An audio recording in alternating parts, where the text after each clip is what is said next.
যেটা আপনি sense of perception বলেন, এটার সেন্স, এটার ইউজকে আপনি পজিটিভ করতে হবে। আর আরেকটা মই নিচে দেওয়া, যেটা সুম্মা রাদাদনাহু আসফালা সাফিলিনে নিয়ে যায়। তাইলে উপরের মই হুসাইনি, নিচের মই ইয়েজিদি। এখন আপনি কোন লেগেসি ধারণ করবেন ইস আপ টু ইউ। আমাদের দিকে দেখেন, আমরা কি নিচের দিকে যাচ্ছি না উপরের দিকে যাচ্ছি? আমরা বলি হুসাইনি চেতনার কথা, কিন্তু আমরা নিচের দিকে যাচ্ছি। তাইলে বুঝতে হবে আমরা শুধুমাত্র হুসাইনের কথা মুখে বলি, ধারণ করি ইয়েজিদিও, সেই কারণে আমরা নিচের দিকে যাচ্ছি। নতুবা আমরা দুধে মিশাইতে পারতাম, বাচ্চাদের দুধে মিক্স করতে পারতাম। আমাদের একটা রেস্টুরেন্টের খাওয়া আপনি খেতে পারবেন, আমি বড়গুলা কথা বলছি না, একটা রেস্টুরেন্টের খাওয়া আপনি খেতে পারবেন। পৃথিবীর কোন সিভিলাইজেশনকে যদি আপনি বুঝতে চান, তা আমি তো লেখাপড়া নাই আমার, আমরা কি করে বুঝবো? আমরা বুঝবো ওই রাস্তায় দাঁড়িয়ে। আপনি গাড়ি চলাচল দেখলে রাস্তায় বুঝতে পারবেন এদের সিভিলাইজেশনের প্যারামিটারে মিটার কোন দিকে আছে। যদি গাড়ি, আপনি আমাদের রোডে যান, সৌদি আরবের রোডে যান, আমাদের এখান থেকে যারা সৌদি আরব যায় তারা মনে করে এটা দারুণ ট্রাফিক সিস্টেম, কিন্তু ইংল্যান্ড আমেরিকা থেকে যারা আসে তারা মনে করে ভেরি পুয়ার ট্রাফিক সিস্টেম। আবার আপনি ইংল্যান্ডে যান, দারুণ ট্রাফিক সিস্টেম। ইংল্যান্ডের লোক যখন আমেরিকাতে যায় তারা মনে করে oh no, this is not right course traffic system. আপনি এই কারণে আমেরিকান লোক জাতিগতভাবে অনেক রুড, সেটা তাদের গাড়িতে, সেটা তাদের গাড়ির পরিচালনায় সবকিছুতে উদ্ভাসিত হয়। আবার আমাদের ইংল্যান্ডের লোক জাতিগতভাবে ভদ্র, সিভিলাইজড, এটা আপনি গাড়ি চালালেই বুঝতে পারবেন।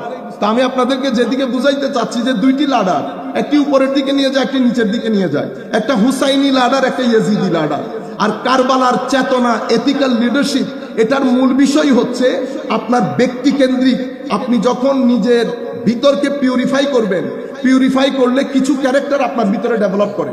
সবচেয়ে দারুণ জিনিস যেটা মানুষকে অনন্য এক স্থানে সমাসীন করে, যেটা আমার নবী সাল্লাল্লাহু আলাইহি ওয়াসাল্লামকে ইমামুল মুরসালিন নবী, একেবারে পৃথিবীর আল্লাহর সৃষ্টির মধ্যে এক অন্যতম জায়গায় স্থান দিয়েছে, সেটা আমার নবীর অতি ভদ্রতা, ভদ্রতা, নম্রতা, সহনশীলতা। এটা তাসাউফ তরিকত যারা আমরা প্র্যাকটিস করি বা আমরা যেই রাস্তার কথা বলি, সেই রাস্তারও one of the main pillar ভদ্রতা। এবং এই ভদ্রতা যখন থাকবে আপনার ভিতরে, ভদ্রতা আরো কিছু জিনিসকে অ্যাড করে নেয়, জেনারসিটি। ভদ্রতা আরেকটা জিনিসকে অ্যাড করে নেয়, সহনশীলতা। তো যখন লিডার ভদ্র হবে, জেনারস হবে, সহনশীল হবে, আপনার এখানে যে এথিক্যাল লিডারশিপ এবং সোশ্যাল জাস্টিস বলছি, সেটা অটোমেটিক্যালি এস্টাবলিশ হয়ে যাবে। আপনি এর বাইরে যদি আপনি সিস্টেম্যাটিক্যালি ইউনিভার্সিটিতে যদি প্রেস কনফারেন্স করে সোশ্যাল জাস্টিস এস্টাবলিশ করতে চান, হবে না। আমার নবী বদরের যুদ্ধ করলেন, পুরা পৃথিবী তখন হিউম্যান রাবিশ হিসেবে পরিচিত। আপনারা জানেন বদরের যুদ্ধ হয়েছে, বদরের যুদ্ধে মুসলমানরা জিতে গেছে। আমার নবী সাল্লাল্লাহু আলাইহি ওয়াসাল্লাম যুদ্ধবন্দী যারা হয়েছে, ওয়ার প্রিজনার, তখন পৃথিবীর dominant international law for war prisoner was to slaughter them, was to kill them, just kill them. আমার নবী বলছে wait, this was the first amendment in the international law with regard to the war crime, with regard to the war prisoner. তা আমার নবী বলছেন দাঁড়াও, এদের মধ্যে যাদের টাকা, কারণ আমার নবীর কাছে তো আর অত টাকা নাই মুসলমানদের কাছে, নিজেরা খাইতে পারে না, আপনাকে রাখবে কোত্থেকে? আমার নবী চাচ্ছেন অল্টারনেটিভ একটা ওয়ে আউট বের হোক, আমি হত্যা করব না। অনেক কথা বলার পরে একটা দারুণ জিনিস বলেছেন আমার নবী, তোমাদের মধ্যে কেউ শিক্ষিত আছে? কেন? আমার মদিনা শরীফের 10টি বাচ্চাকে তুমি যদি অক্ষর জ্ঞান দিতে পারো, তুমি ফ্রি। এটা পৃথিবীর ইতিহাসের first literacy movement in the history of the world.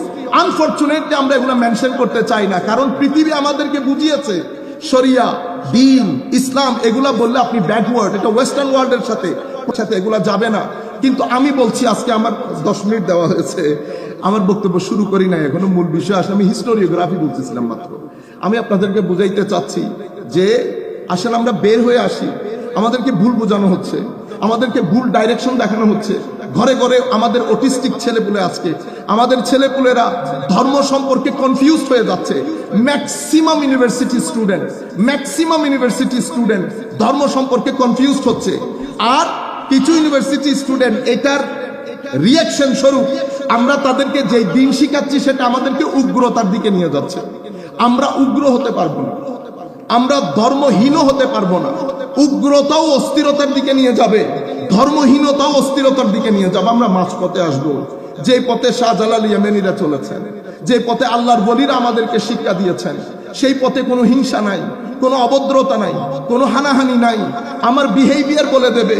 আল্লাহর ওলিদের কাছে এসেছে, ইমামে হুসাইন রাদিয়াল্লাহু তাআলা আনহুর কাছে এসেছেন, কখনো ধর্ম কবুল করে এটা বলতে হয় নাই।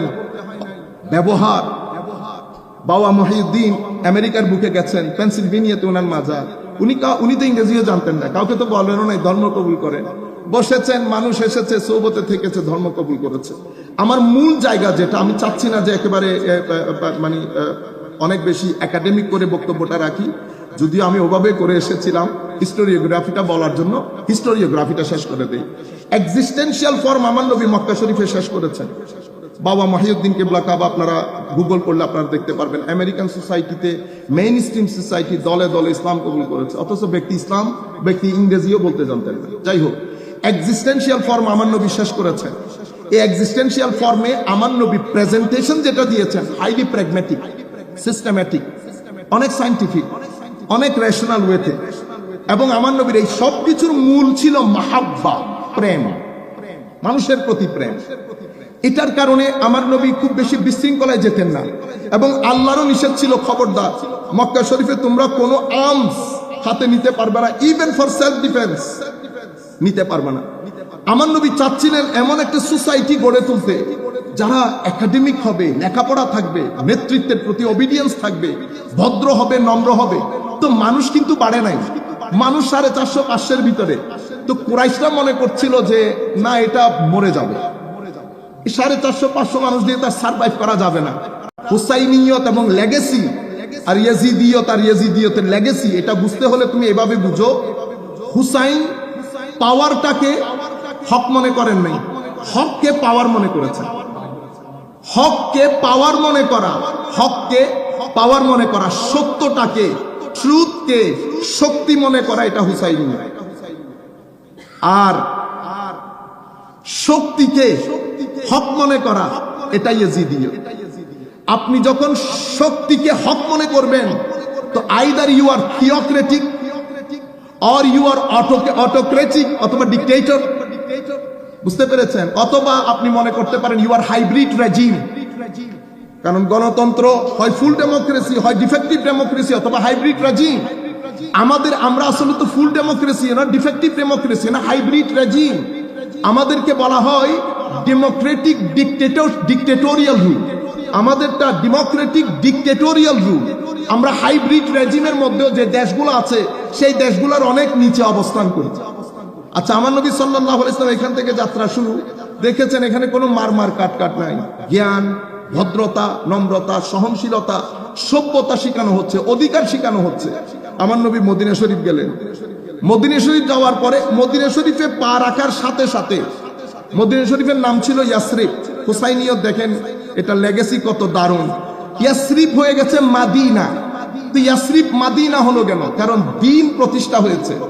তো মাদিনা মানি এটা একটা সিটি স্টেট। সিটি স্টেট কখন হয়?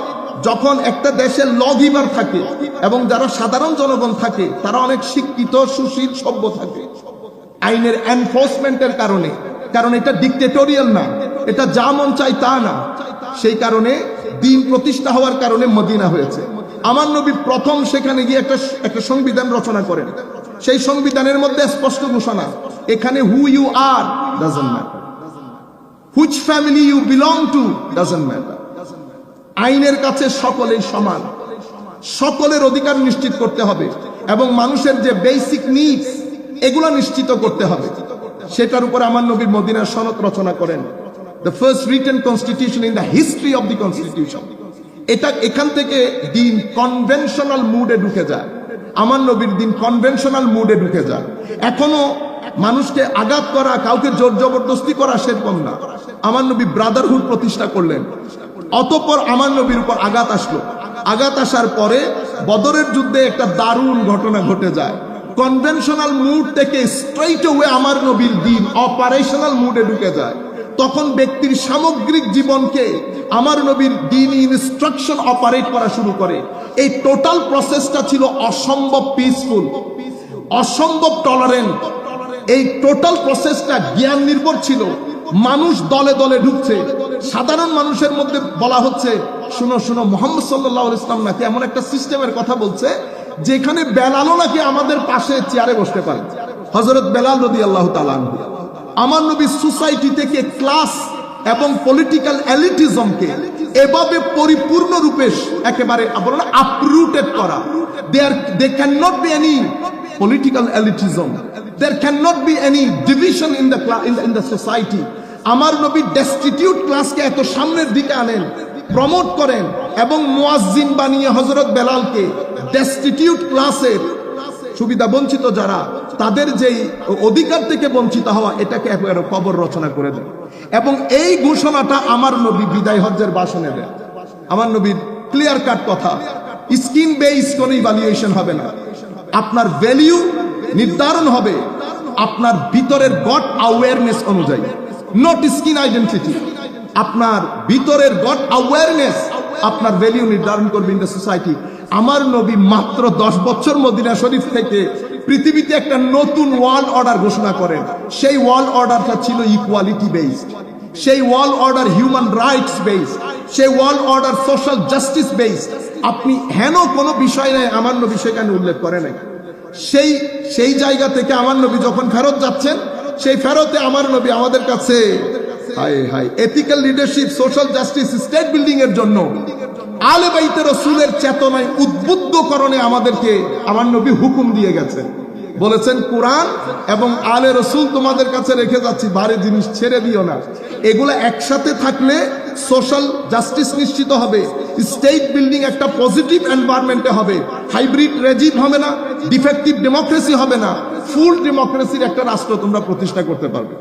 আমার নবী সাল্লাল্লাহু আলাইহি ওয়াসাল্লাম বর্তমান পৃথিবী যদি আমরা ধরি, মানে আমাদের অটোমান এম্পায়ারের পর থেকে আজকের এই সমাজ পর্যন্ত, পৃথিবী উন্নত হতে হতে হতে উন্নতির চরম শিখরে পৌঁছেছে। আমরা সবাই খুব প্রাউডলি বলি, এবং স্পেশালি আমরা যারা কলেজ ইউনিভার্সিটিতে পড়ি, আমরা Europe, America, of course science, technology এবং যোগাযোগের ক্ষেত্রে যেই অ্যামেজিং একটা ডেভেলপমেন্ট এসেছে, সেটা সত্যি প্রশংসনীয়।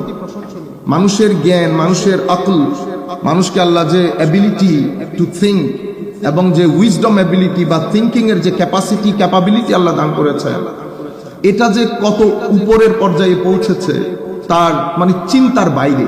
কিন্তু অ্যাট দ্য সেম টাইম এই গত 200-300 শতাব্দী পর্যন্ত আমরা আমাদের নন কর্পোরিয়াল সাইডটাকে খুব বেশি ডিসরিগার্ড করেছি,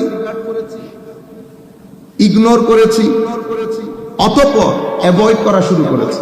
আমি আবার বলি, প্রথমে ডিসরিগার্ড করেছি, অতঃপর ইগনোর করেছি, আন্ডারএস্টিমেট করেছি, এখন পরিপূর্ণরূপে অ্যাভয়েড করছি।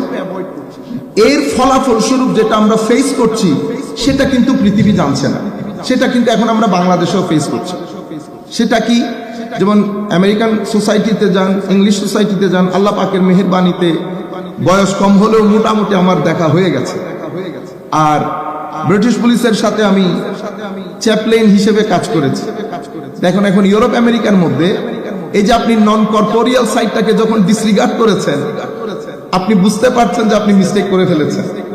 তখন ওনারা এখন কি করেন? পুলিশের সাথে চ্যাপলেন রাখেন, আর্মির সাথে চ্যাপলেন রাখেন, ইউনিভার্সিটিতে চ্যাপলেন রাখেন, হসপিটালে চ্যাপলেন রাখেন, পুলিশের সাথে চ্যাপলেন রাখেন। কাজ কি? কাজ হচ্ছে চ্যাপলেনকে যদি আমি এক কথায় বিশ্লেষণ করি, দে আর স্পিরিচুয়াল হিলার। তারা আপনার আধ্যাত্মিকভাবে আপনাকে মোটিভেট করে, ইন্সপায়ার করে। তো আধ্যাত্মিকতার মূল জায়গা হচ্ছে ধর্ম বা দ্বীন। তো আপনি দ্বীনটাকে অ্যাভয়েড করতে পারছেন না। কেন? কারণ দ্বীনটা বাইরে থেকে আসা কোনো বিষয় না, এটা আপনার ফিতরতের অংশ। কোরআনে পাকের মধ্যে আয়াত আছে, ফিতরতুল্লাহ আল্লাতী ফাতারান নাস আলাইহা। এটা আমার প্রাইমোডিয়াল নেচার। প্রাইমোডিয়াল নেচার মানে একটা এক্সাম্পল দিলে আপনারা হয়তো বুঝতে পারবেন। যেমন আমি আরেকজনের বোনকে বিয়ে করতে চাই, কিন্তু আমি নিজের বোনকে বিয়ে করতে চাই না। এটা আমি যদি জিজ্ঞেস করি, এটার কোনো সাইন্টিফিক বেসিস আছে? কোনো দলিল আদিল্লা নাই। ইভেন আপনি আকলকেও যদি বলেন, আকলও আপনাকে কোনো উত্তর করতে পারবে না। আপনার রেশনাল এবিলিটি আপনাকে স্যাটিসফ্যাক্টরি কোনো আনসার করতে পারবে না। এটার একমাত্র কারণ, এটা ইনবিল্ট রিয়ালিটি, আপনার ফিতরতের অংশ। ফিতরত মানে আপনার প্রাইমোডিয়াল নেচারের অংশ। আপনাকে যদি জিজ্ঞেস করে, আপনি বলবেন আমি ভিতর থেকে আসলে গ্রহণ করতে পারছি না জিনিসটা। এই যে ভিতর থেকে গ্রহণ করতে না পারা, এটা আপনার প্রাইমোর্ডিয়াল নেচার। তো সেম ওয়ে দ্বীন, আল্লাহকে আপনি আপনার অস্তিত্ব থেকে বের করতে পারবেন না। কেন? কারণ you are indebted to him. আমার সন্তানদেরকে এটা শিখাইতে হবে, you are indebted to almighty Allah. এই জন্য দ্বীনকে দ্বীন বলা হয়। দ্বীনের অনেক অর্থের মধ্যে একটা অর্থ হচ্ছে ঋণ। আমি লিঙ্গুইস্টিকলি স্পিকিং, তাহলে দাইনের এটা সেন্স, কোন সেন্স মেক করে? দ্য মেইন আইডিয়া ইজ আপনাকে আল্লাহ অনেক ধরনের নিয়ামত দান করেছে। আপনার চোখ, আপনার 5 ফ্যাকাল্টি অফ সেন্সেস, আপনার ভিতর, আপনার এনভায়রনমেন্ট, ভেজিটেশন, ফ্রুটস, আপনার নলেজ, আপনার মা, আপনার বাবা, মার আদর, বাবার আদর, এগুলা কিন্তু পৃথিবী কোনো জায়গা থেকে মার্কেটিং করেন নাই, শপিং করে আপনি কিনেন না। এগুলা সৃষ্টির সার্ভাইভালের জন্য জরুরি, আল্লাহ দান করেছে। সেই কারণে each and every individual, whoever me, my father, my forefathers, everybody is indebted to Almighty Allah. If you don't want to say Allah, say your creator, because somebody created you. So who created you? You indebted to him because of the blessings that is blessed by him upon you, upon me, upon every individual. তাহলে যেহেতু আমাকে বানিয়েছেন, আমি ঋণী। তো ঋণ পরিশোধ কিভাবে করব? Repay back, I have to pay back.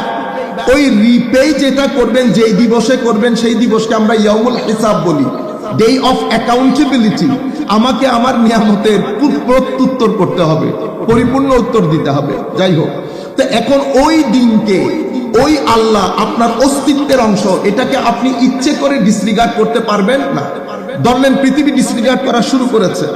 Disregard করলে কি হয়? ডিসরিগার্ড করলে ধরেন ইউনিভার্সিটিতে শিক্ষা হবে, পড়ালেখা হবে, রিসার্চ হবে, কিন্তু এই শিক্ষা দিয়ে জাতি পরিবর্তন হবে না। শিক্ষা দুই প্রকার। আমি according to the light off ইমাম গাজালিস ইনস্ট্রাকশন, আমি এটাকে আরো ব্রিফলি বলছি। এক শিক্ষা হচ্ছে এটা যায় ইনফরমেশন আকারে। ফর এক্সাম্পল, আমি একটা রিসার্চ করব, রিসার্চের জন্য অনেক বইপত্র নিয়েছি। বইপত্র নিয়ে আমি আমার থিসিস অনুযায়ী, আমার মেথোডোলজি অনুযায়ী, যে মেথোডোলজি শিক্ষক আমাকে বলেছেন, আমি ওই মেথোডোলজির আলোকে রিসার্চটা করছি। অনেক ইনফরমেশন গ্যাদার করেছি। গ্যাদার করার পরে কিন্তু আমার ব্যক্তি জীবনে কোনো পরিবর্তন আসে নাই। পরিবর্তন না আসলে হয় কি? বিল্ডিং গুলো অনেক সুন্দর হয়, গাড়ি বাড়ি হয়, রিসার্চ হয়, কিন্তু আমাদের ইনসাইড হাউস যে আরেকটা এনভায়রনমেন্ট আছে, সেটা নষ্ট হয়ে যায়। আপনারা এখন স্বীকার করেন আর না করেন, পৃথিবী এখন আমাদের যে সোসাইটি, আমরা হয়ে গেছি ইনডোর নেশন। বর্তমান সোসাইটি, আগে ছিলাম আমরা আউটডোর নেশন। ফুটবল খেলতাম, সূর্যের আলো, ন্যাচারাল যে ভিটামিনস গুলো আছে আমরা প্রচুর পরিমাণে নিতাম। তো আউটডোর নেশন হওয়ার কারণে আমরা ভিতরে বাহিরে শক্তিশালী ছিলাম। এখন আমরা হয়ে গেছি indoor nation. At the same time আমরা যখন নন কর্পোরিয়াল সাইডটাকে ডিসরিগার্ড করেছি, ভিতরগতভাবে আমরা ফ্রাস্ট্রেশনে পড়ে গেছি। আপনার ভিতর শান্তি পাচ্ছে না। কারণ একটা জিনিস আমি এখন ইসলামিক্যালি বলছি আপনাকে, আপনি অন্যভাবে সাইকোলজিক্যালি বুঝতে পারেন, মানে সাইকোলজির সেন্সে আল্লাহ রাব্বুল আলামিন সবকিছু আমাকে দিয়ে দিয়েছেন, একটা নিজের হাতে রেখে দিয়েছেন, সেটা মানসিক প্রশান্তি। আমরা কিন্তু কেউ মানসিক শান্তিতে নাই। আমাদের সাইফুল ইসলাম বারী সাহেব ওদিক ইঙ্গিত করছিলেন যে আমরা একটা জায়গাকে ডিসরিগার্ড করছি, যেটাকে ডিসরিগার্ড করলে আপনার যে বৈষয়িক বিষয়, সেগুলো আপনাকে ওভাবে সহযোগিতা করবে না।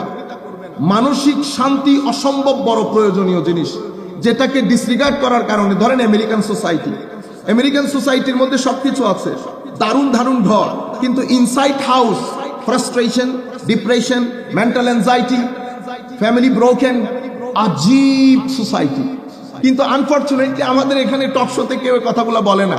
সবাই শুধু সুন্দর সুন্দর গাড়ি দেখায়, সুন্দর সুন্দর বাড়ি দেখায়, গাড়ি বাড়ি। আমি আরেকটা কথা দায়িত্বহীন কণ্ঠে বলছি, পৃথিবী মনে করে এই কথা। আমি সৌদি আরবের মধ্যে আমাদের একজন বড় পর্যায়ের লোক, ওনাকেও বলেছি, আপনি আমাদেরকে মিসকিন বলছেন, ফকির বলছেন, আপনি অনেক বড় নিঃসন্দেহে, কিন্তু আপনি ঢাকা ইউনিভার্সিটি আপনার কাছে নাই, বুয়েট আপনার কাছে নাই। যে কোনো মুহূর্তে যদি আমরা একজন হুসাইনি আদর্শ লালনকারী লিডারশিপ পেয়ে যাই, হুসাইনি আদর্শ লালনকারী লিডারশিপ পেয়ে যায়, আমরা 20 বছর সময় লাগবে অক্সফোর্ডের সাথে দাঁড়াইতে। হয়তো আপনাদের কাছে জিনিসগুলা অস্বাভাবিক মনে হতে পারে, আল্লাহ পাক অক্সফোর্ডও দেখিয়েছেন, ক্যামব্রিজও দেখিয়েছেন, হার্ভার্ডও দেখিয়েছেন, আপনাদেরকেও দেখিয়েছেন। আল্লাহ এই ভূখণ্ডের মধ্যে যে মেধা মনন আল্লাহ দান করেছেন এবং কষ্ট করার, স্ট্রাগল করার যে মনস্তাত্ত্বিক একটা স্ট্রেংথ আল্লাহ আমাদেরকে দান করেছেন, সেটা পৃথিবীর খুব কম সংখ্যক মানুষকে দান করেছেন। কিন্তু আনফরচুনেটলি আমাদের এখানে ড্রেনাইজেশন অফ ব্রেইন হচ্ছে। মানে আমাদের এই ইউনিভার্সিটির পরিস্থিতিকে এমন এক পর্যায়ে নিয়ে যাওয়া হচ্ছে, মনে হয় যেন এটা শিক্ষা প্রতিষ্ঠান থেকে একটা রাজনৈতিক প্রতিষ্ঠানে পরিণত হয়েছে। তো এটার মাধ্যমে ইন্টারন্যাশনাল ওয়ার্ল্ড কি চায়? ইন্টারন্যাশনাল ওয়ার্ল্ডের কিন্তু একটা পলিসি আছে আপনাদেরকে নিয়ে। আপনিও আপনাকে সেভাবে চেনেন না যেভাবে তারা আপনাকে চেনে। সেই কারণে তারা মিডল ইস্টার্ন স্টাডি করে, কোটি কোটি টাকা খরচ করে, ডলার খরচ করে, মিলিয়ন ডলার খরচ করে আপনাদেরকে নিয়ে বই লিখে। আপনি চিন্তা চেতনা আজকের না, আগামী 100 বছর পরে আপনি কি চিন্তা করবেন সেটাও রিসার্চ হয়ে গেছে। সুতরাং আপনি ওই জালে আবদ্ধ। তারা জানেন, চিনেন, মানেন। সেই কারণে তারা তাদের ইউনিভার্সিটিগুলোতে ভালো ভালো ডিগ্রি দিয়ে আপনাদের মধ্যে যে দারুণ দারুণ স্টুডেন্ট, দারুণ দারুণ ব্রেন, তাদেরকে ওখানে নিয়ে যায় এবং তারা আর আসে না। জাতি গুড ব্রেইন গুলা থেকে বঞ্চিত হয়। কারণ যেমন একটা প্রফেসর, একজন প্রফেসরকে যেই পরিমাণ বেতন দেওয়া দরকার সেই পরিমাণ বেতন আমরা দেই না। আপনি ক্রিকেট প্লেয়ারকে বেতন দেন। I have no problem with the cricket players, don't get me wrong, don't misunderstand me. I am saying that this is your decision, which is the main pillar, which is the main pillar of the society or state building or social justice. I'm not saying that don't evaluate cricket. Of course you do it, whatever you want to do. At Western country, they investing all their money in the footballer. The footballer getting, you know how much money they pay. Even Harvard professor কত টাকা দেওয়া হয় না যত টাকা আপনাদের football প্লেয়ারকে দেওয়া হয়। তো আপনি ইনডাইরেক্টলি কাকে প্রমোট করছেন? আমাদের সোসাইটিতে একই ঘটনা ঘটেছে। আমরা প্রফেসরকে অত টাকা দিচ্ছি না যত টাকা ক্রিকেট প্লেয়ারকে দিচ্ছি। তো আমাদের সন্তানকে যদি জিজ্ঞেস করা হয় কি হবেন, সন্তানরা বলে ক্রিকেট প্লেয়ার হবে।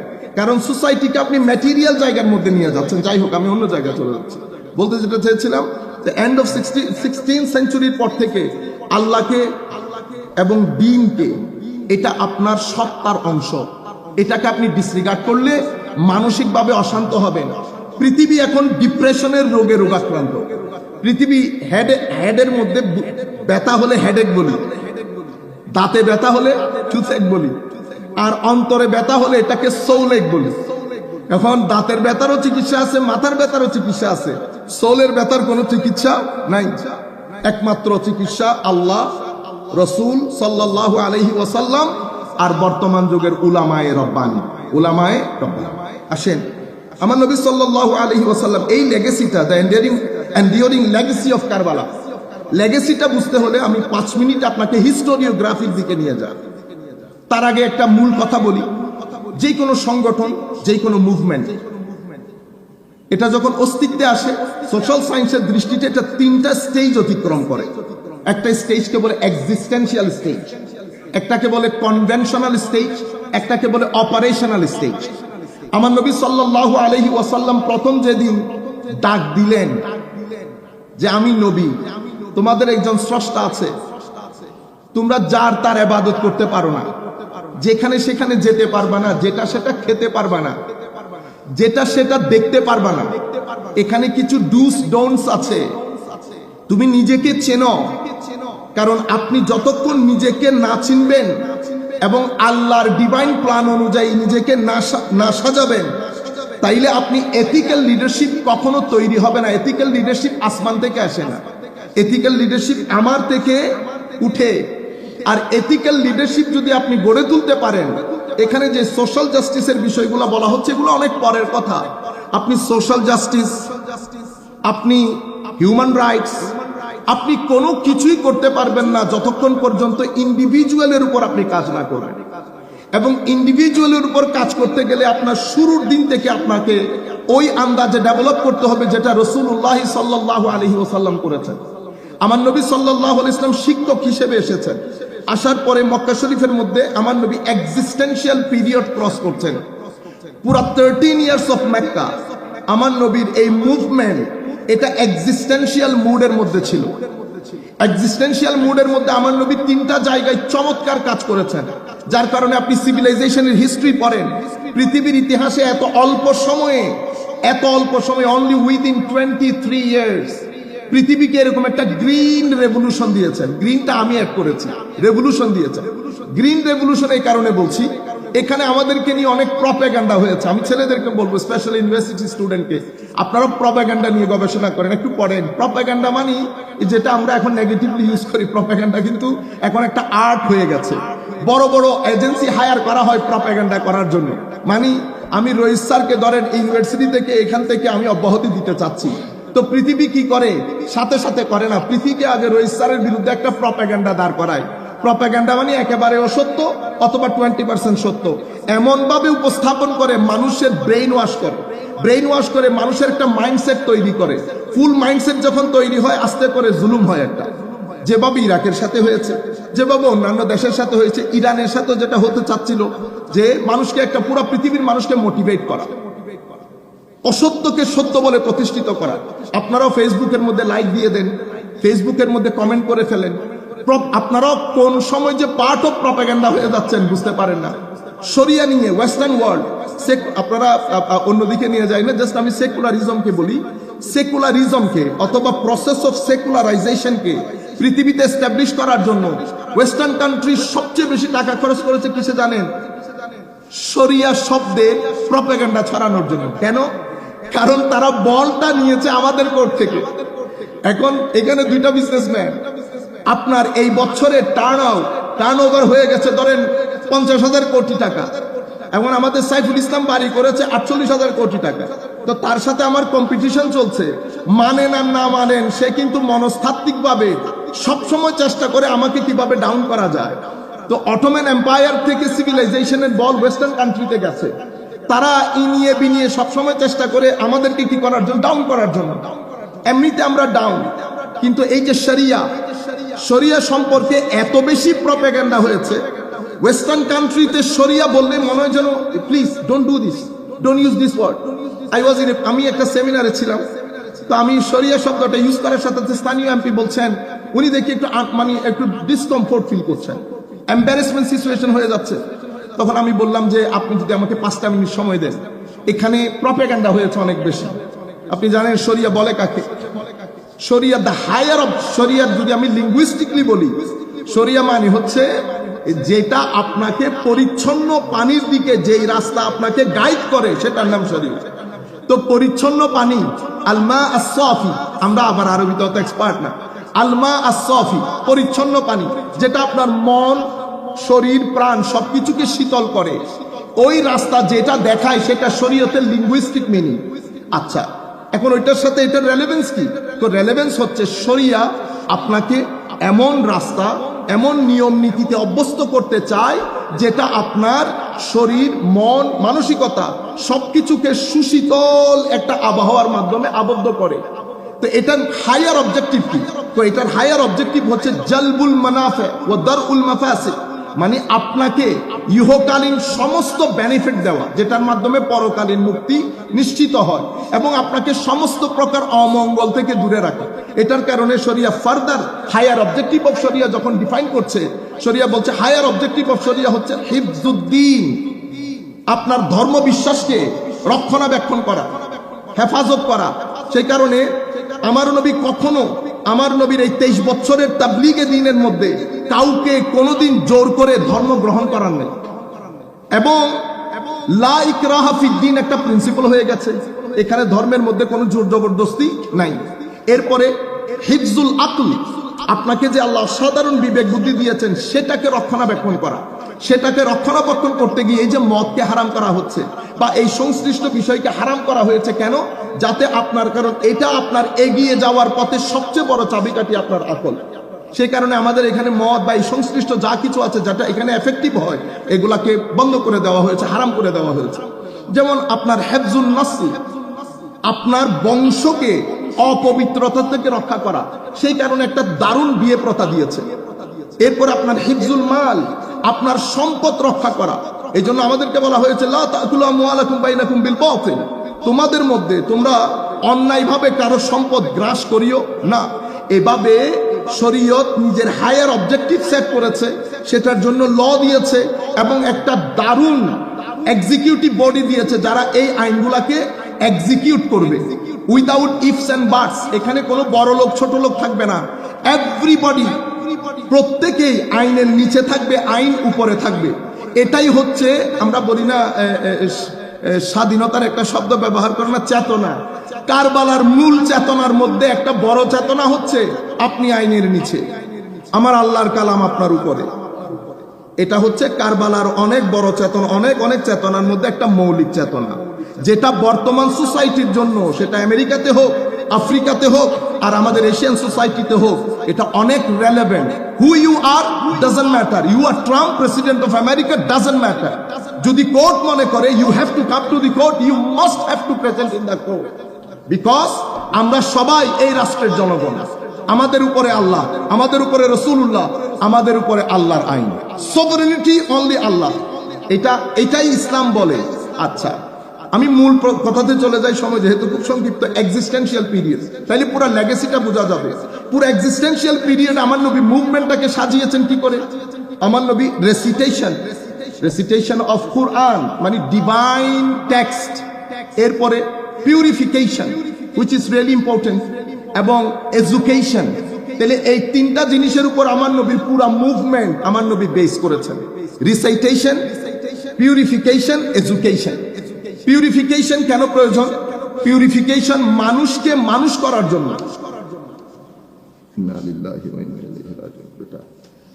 এত কষ্ট করে আসলাম। মানুষের মধ্যে দুটি বৈশিষ্ট্য, যেটা সূরা ৩-এর মধ্যে আল্লাহ উল্লেখ করেছে, ওয়াত-তিন ওয়াজ-যাইতুন ওয়া তুরে সিনিন ওয়া হাযাল বালাদিল আমিন লাকাদ খালাকনাল ইনসানা ফি আহসানি তাকওয়িম সুম্মা রাদাদনাহু আসফালা সাফিলিন। আপনি যদি legacy of Karbala, ethical leadership, যাই আপনি এখানে লিখেছেন, সবকিছু যদি আপনি লাকাদ খালাকনাল ইনসানা ফি আহসানি তাকওয়িম কেন্দ্রিক করেন, তো এটার ডেমনস্ট্রেটিভ রুল হচ্ছে ইমাম হুসাইন।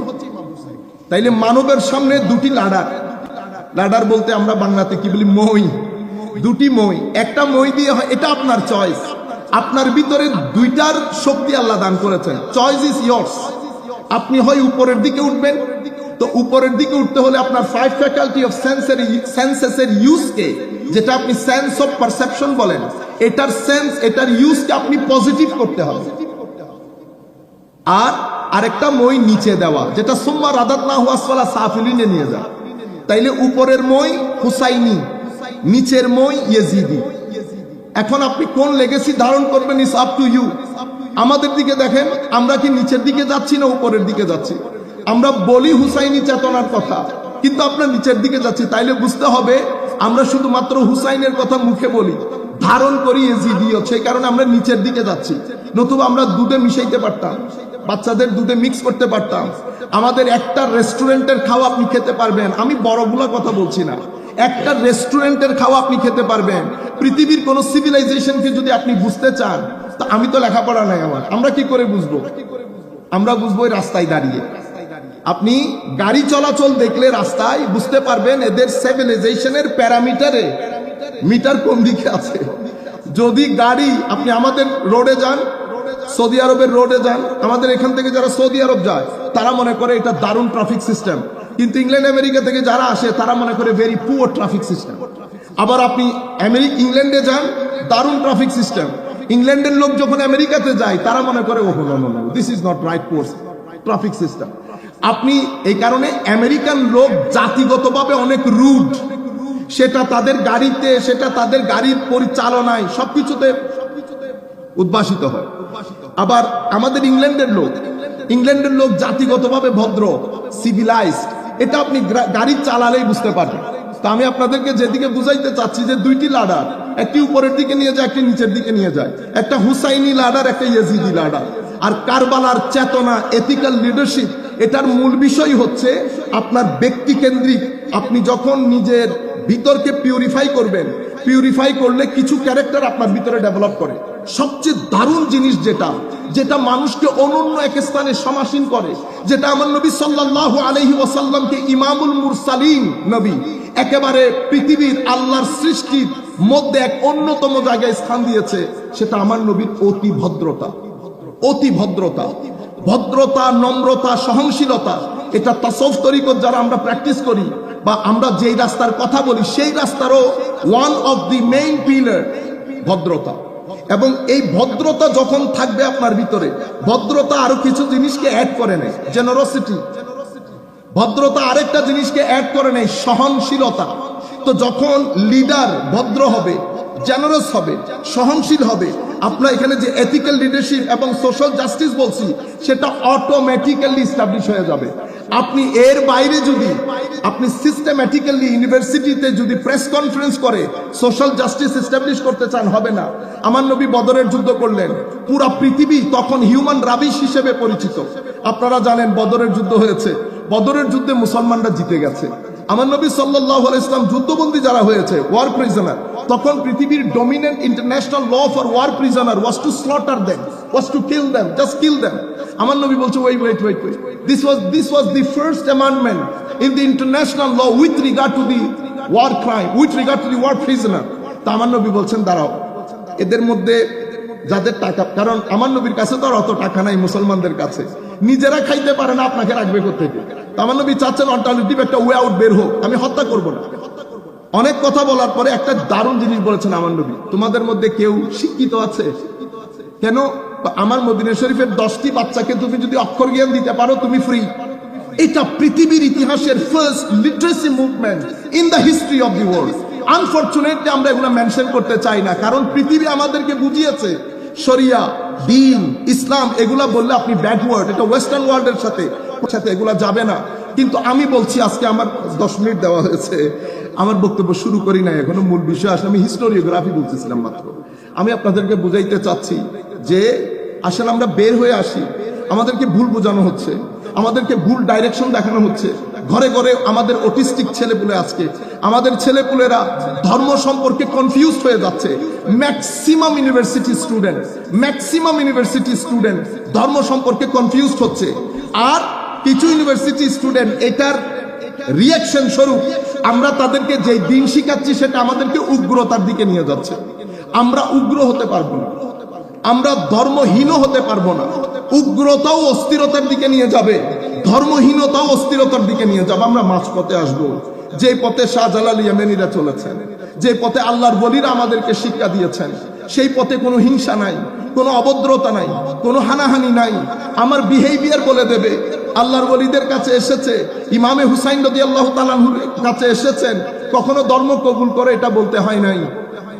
ব্যবহার, বাবা মহিউদ্দিন আমেরিকার বুকে গেছেন, পেনসিলভেনিয়াতে ওনার মাজার, উনি তো ইংরেজিও জানতেন না, কাউকে তো বলেনও নাই ধর্ম কবুল করেন। বসেছেন, মানুষ এসেছে, সৌবতে থেকেছে, ধর্ম কবুল করেছে।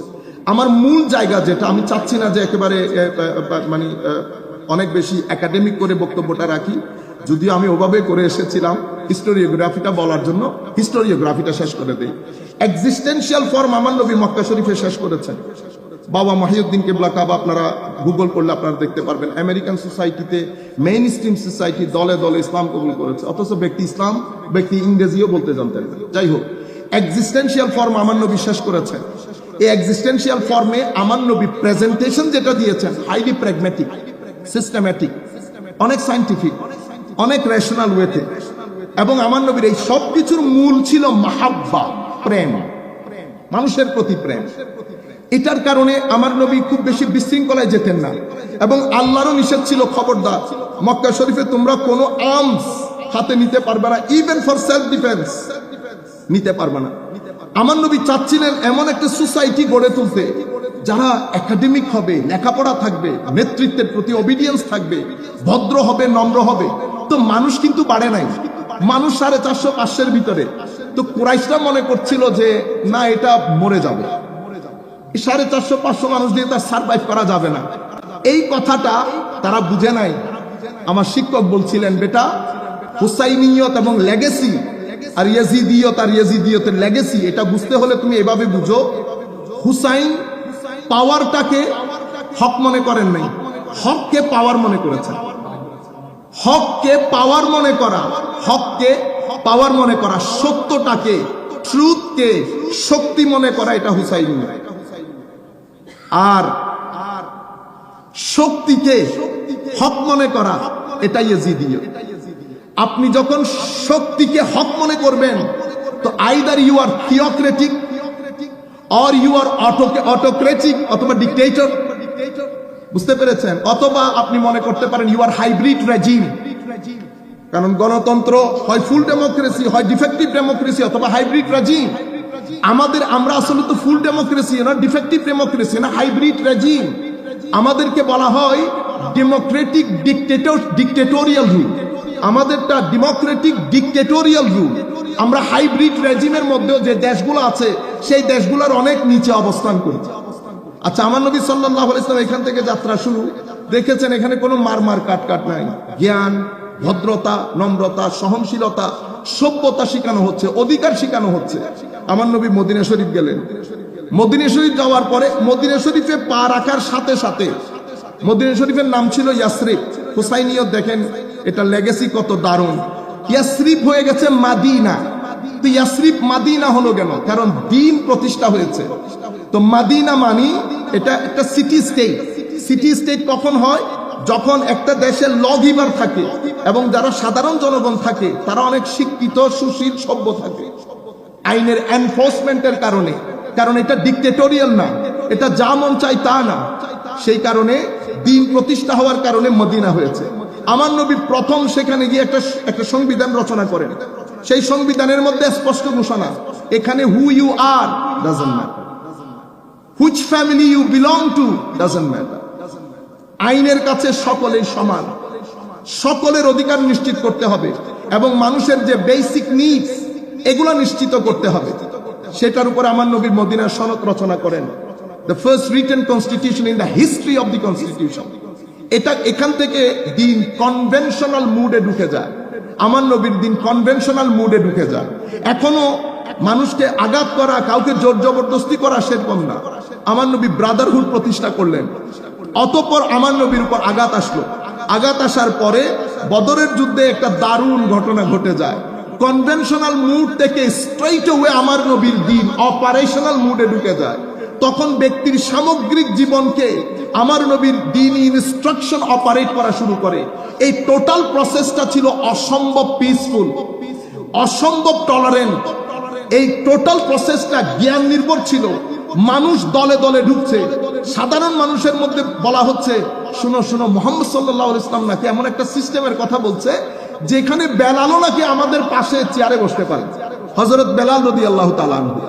আমার নবী সোসাইটি থেকে ক্লাস এবং পলিটিক্যাল এলিটিজমকে এভাবে পরিপূর্ণ রূপে একেবারে আপরুটেড করা।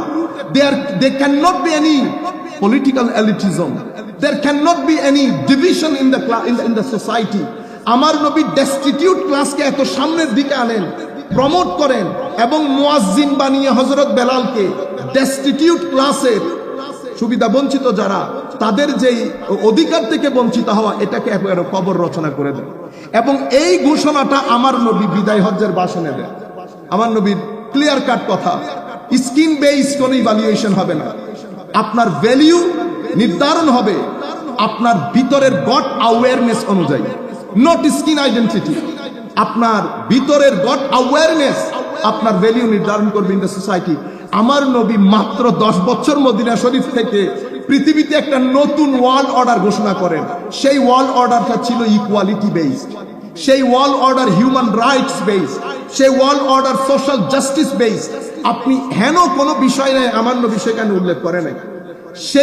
সেই জায়গা থেকে আমার নবী যখন ফেরত যাচ্ছেন, সেই ফেরতে আমার নবী আমাদের কাছে ethical leadership, social justice, state building এর জন্য আলে বাইতে রাসূলের চেতনায় উদ্বুদ্ধকরণে আমাদেরকে আমার নবী হুকুম দিয়ে গেছেন।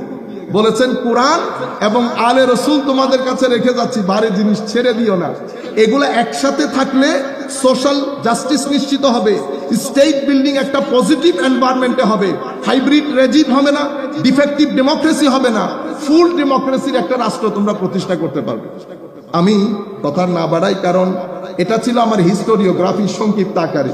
এরপর আমি চাচ্ছিলাম যে আজকের যে মূল বিষয় সেটার উপর পূর্ণ আলোচনা হোক। যাই হোক, এক পার্ট যেহেতু করেছি, আজকে কালকে কোনো অনুষ্ঠানে আরেক পার্ট করে নেব, ভিডিওর মধ্যে আসবে, আপনারা শুনতে পাবেন। অনেক ধন্যবাদ আপনাদেরকে, দীর্ঘক্ষণ পর্যন্ত আপনারা বসে আছেন। আমি আয়োজকদেরকে বলবো অনেক লম্বা হয়ে গেলে হিউম্যান মাইন্ড একটু হয়ে পড়ে, হ্যাঁ, তখন এই যে ফোকাসটা নষ্ট হয়ে যায়। আপনারা করতে পারেন মূল আলোচনাগুলো আগে নিয়ে এসে বাকি আলোচনাগুলো পরে নিলে, ওনারা যখন ফ্রেশ ছিলেন তখন তো প্রাথমিক আলোচনাগুলো শুনে ফেলেছেন, মূল আলোচনা এখনো রয়ে গেছে। তো আপনারা অলরেডি আমার মনে হয় টায়ার্ড হয়ে গেছেন। তো আল্লাহ পাক আপনাদের হামি ও নাসির হোক।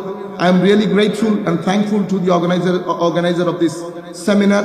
আমি দোয়া করি আল্লাহ রাব্বুল আলামিন তাদের জিন্দেগিতে দিন দুগুনি রাত চৌগুনি তরক্কি দান করুক। I am highly grateful and honored to our honorable president of this seminar, Raisuddin sir, যিনি অত্র ইউনিভার্সিটি সম্মানিত ভিসি, আমাদেরকে এখানে দাওয়াত করার জন্য। দোয়া করি আল্লাহ স্যারের ইলম এবং হায়াতের মধ্যে বরকত দান করুন। Thank you very much everybody, thank you to this me, thank you.